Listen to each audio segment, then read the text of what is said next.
আপনার ওয়াইফাইয়ের জন্য আপনি যে পরিমাণ বিল পরিশোধ করছেন, আপনার ওয়াইফাই কি সেই পরিমাণ স্পিড দিচ্ছে? আপনার নেট চলে ধীরে, ভিডিও বাফার করে এবং গেম খেলতে গেলে ল্যাগ করে। অথবা অনলাইন মিটিং এর সময় আপনার নেট বারবার আপনাকে ডিস্টার্ব করে। এর জন্য আমরা বারবার রাউটার রিস্টার্ট দেই, কিন্তু আসল সমস্যা কোথায় তা আমরা বুঝে উঠতে পারি না। অনেক সময় আমাদের এই ওয়াইফাই স্পিডের জন্য আমাদের নেট চলে ধীরে, ভিডিও বাফার করে এবং গেম ল্যাগ করে। আর তাই আজকের এই ভিডিওতে আমরা দেখব কিভাবে প্রফেশনাল ভাবে আপনার ফোন দিয়ে আপনি আপনার ওয়াইফাই স্পিড চেক করতে পারবেন। শুধু তাই নয়, এক ক্লিকে জানতে পারবেন আপনার wifi download speed, upload speed.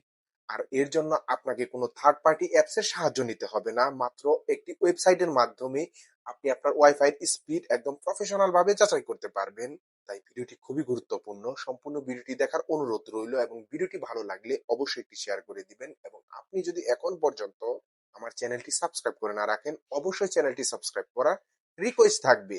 তাহলে চলুন জেনে নেই কিভাবে আপনার ওয়াইফাই স্পিড চেক করবেন আপনার স্মার্টফোন দিয়ে। তার জন্য আমি আমার মোবাইল স্ক্রিনে এসে চলে যাব গুগল ক্রোম ব্রাউজারে। ক্রোম ব্রাউজারে এসে সার্চ বারে গিয়ে সার্চ করব ফাস্ট ডট কম। সার্চ করার সাথে সাথেই ফাস্ট ডট কম এর অফিসিয়াল ওয়েবসাইটটি প্রথমেই চলে আসবে। তো আমরা এই ওয়েবসাইটটিতে একটি ক্লিক করব। তো ক্লিক করার সাথে সাথে আমাদের ইন্টারনেটের স্পিড লোড নেওয়া শুরু করবে, যে আমরা কত এমবিপিএস এর স্পিড ব্যবহার করতেছি। তো এই মুহূর্তে আমি 28 এমবিপিএস এর স্পিড ব্যবহার করতেছি, তা আমার এখানে শো করতেছে। এরপর আমার ওয়াইফাই এর লেটেন্সি জানার জন্য শো মোর ইনফো এই অপশনটিতে একটি ক্লিক করব। তো ক্লিক করার সাথে সাথে আমাদের এখানে লেটেন্সি শো করতেছে। আমার আপলোডেড স্পিড 11 এমএস এবং লোডেড স্পিড 18 এমএস এবং আপলোড স্পিড 38 এমবিপিএস।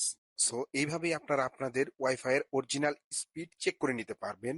তো ভিউয়ার্স, আজকের ভিডিওটি এই পর্যন্তই। দেখা হবে পরবর্তী কোনো ভিডিওতে। ভিডিওটি ভালো লাগলে অবশ্যই একটি লাইক দিবেন এবং আপনি যদি এখন পর্যন্ত আমার চ্যানেলটি সাবস্ক্রাইব করে না রাখেন, অবশ্যই এরকম টেক রিলেটেড ভিডিও পেতে সাবস্ক্রাইব করে রাখবেন ক্রিয়েটিভ টেক। আল্লাহ হাফেজ।